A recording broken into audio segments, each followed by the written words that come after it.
নমস্কার বন্ধুরা, welcome to ইউনিকন। তো গাইস, এই ভিডিওতে আমরা কথা বলবো কিছু আইপিএল রিলেটেড আপডেটস নিয়ে, ডাব্লিউপিএল নিয়েও একটু কথা বলে নেব।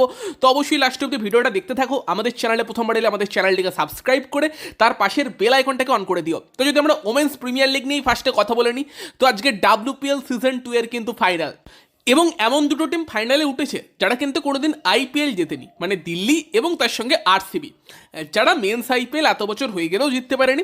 তবে ওমেন্স আইপিএলটা পেতে চলেছে ফাইনালে যে কোনো একটা টিম।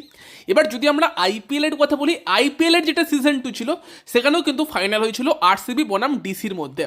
তখন যদিও দিল্লির দলের নাম ছিল ডিডি, দিল্লি ডেয়ার ডেভিলস, এবং সেই সময় যেটা হায়দ্রাবাদ থেকে দল খেলতো সেই দলটার নাম ছিল ডেকান চার্জার্স, সেটাকে ডিসি বলা হতো। এবং সেই সময় ডেকান চার্জার্স বনাম আরসিবির ফাইনালে কিন্তু ডিসি জিতেছিল। তবে ডাব্লিউপিএল সিজন 2তেও কিন্তু সেই ডিসি ভার্সেস আরসিবি ফাইনাল, আরসিবির সামনে এবার দিল্লির দল। দেখা যাক ফাইনালে কি হয়। এবার সত্যি কথা বলতে কি, ডাব্লিউপিএলে আমার তো মানে একদম ডাইহার্ট সাপোর্ট কোনো টিমকে নেই, বাট যে দুটো টিমকে আমি পছন্দ করি সেই দুটো টিমই কিন্তু ফাইনালে উঠেছে। আরসিবি, তার প্রধান কারণ হচ্ছে স্মৃতি মান্ধানা, শ্রেয়াঙ্কা পাটিল, এলিস পেরিরা। উল্টো দিকে দিল্লির টিমটাও ভালো লাগে জেমিমা রড্রিগেজ বা ক্যাপসিদের জন্য। তো সেখানে এনজয় করবে, একটা ভালো ফাইনাল হবে। এবং ফাইনালি আরসিবি কি ট্রফি জেতে, আরসিবির কি ট্রফি খরাটা কাটে, সেটাই কিন্তু দেখার। দিল্লির জন্য সেম কথা বলা যেতে পারে, বাট যেহেতু আরসিবি নিয়ে মানুষের বেশি আবেগ, তো সেখানে দেখা যাক ফাইনালি আরসিবি ট্রফি জিততে পারে কিনা।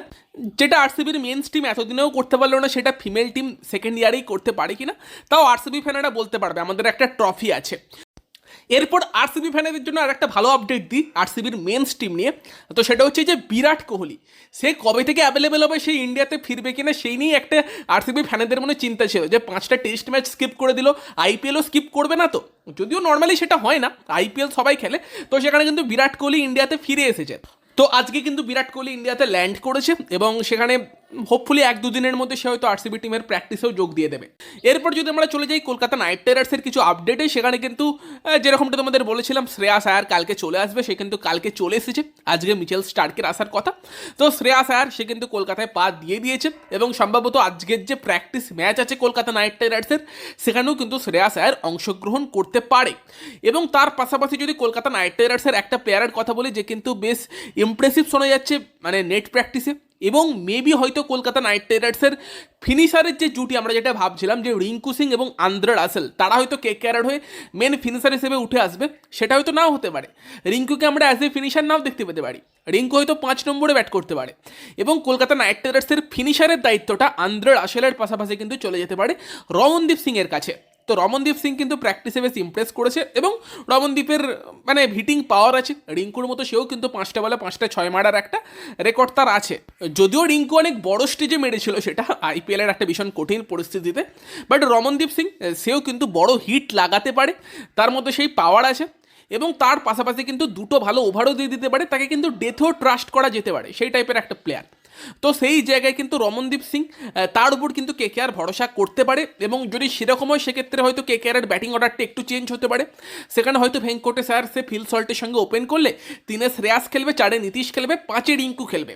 এবার আমার অনেক দিন আগে থেকে একটা জিনিস মনে হয় যে রিঙ্কু সিং সে অ্যাজ এ ফিনিশার যথেষ্ট ভালো করেছে, বাট 5 নম্বর জায়গাটা কিন্তু রিঙ্কুর জন্য একদম পারফেক্ট জায়গা হতে পারে, যেখানে কিছুটা টাইমও পেয়ে যাবে, এবং তার সঙ্গে লাস্টের দিকে সে ফিনিশিংটাও করতে পারবে। এবং যদি সেটা হয় সেক্ষেত্রে 6-এ রাসেল, 7-এ রমনদীপ, সেটাও হয়ে যাবে।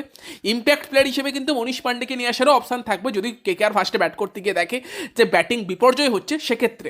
তার কারণ রমনদীপ এমন একটা প্লেয়ার যে কিন্তু মানে বোলিংয়ের অপশানটাও দিয়ে দেয়, বোলিংয়েও কিন্তু অপশান বাড়িয়ে দেয়। তো সেখানে কিন্তু রমনদীপ সিং সে কিন্তু এবারে কেকেআর টিমের একটা গুরুত্বপূর্ণ প্লেয়ার হতে পারে। মেনলি মনীষ পান্ডে নাকি রমনদীপ সিং কে খেলবে সেই নিয়ে কিন্তু একটা মানে কেকেআর ম্যানেজমেন্টের মাথায় চিন্তাভাবনা থাকবে, এবং প্র্যাকটিস ম্যাচগুলো সেখানে বড় ভূমিকা পালন করতে পারে। যে হয়তো বেশি ভালো পারফর্ম করবে তার কিন্তু প্লেইং 11-এ থাকার চান্সটা বাড়বে মনীষ এবং রমনদীপের মধ্যে। তো তোমরা পার্সোনালি কাকে দেখতে চাও, মনীষ পান্ডেকে নাকি রমনদীপ সিংকে, কমেন্টে জানিও। বাকি ম্যানেজমেন্ট কাকে ঠিক করে সেটা তো আমরা প্রথম ম্যাচে দেখতে পাবো, এবং তার আগে আজকের প্র্যাকটিস ম্যাচটাও কিন্তু সেই হিসেবে গুরুত্বপূর্ণ একটা ম্যাচ হতে পারে। বাকি তোমাদের মতামত কমেন্টে জানাতে ভুলবে না। ভিডিওটা ভালো লাগলে ভিডিওটাকে লাইক করে দিও, শেয়ার করে দিও। আজকের ডাব্লিউপিএল ফাইনালকে জিততে পারে বলে তোমাদের মনে হচ্ছে, আরসিবি কি ফাইনালের ট্রফি জিততে পারবে, তোমাদের মতামত সেই বিষয়েও কমেন্টে জানিও। আর তার পাশাপাশি কিন্তু আমাদের চ্যানেলে যদি প্রথমবার এসে থাকো, আমাদের চ্যানেলটিকে অবশ্যই সাবস্ক্রাইব করে তার পাশের বেল আইকনটাকে অন করে দিও। তো চলো গাইস, এই ভিডিওতে এই পর্যন্তই, বাই বাই।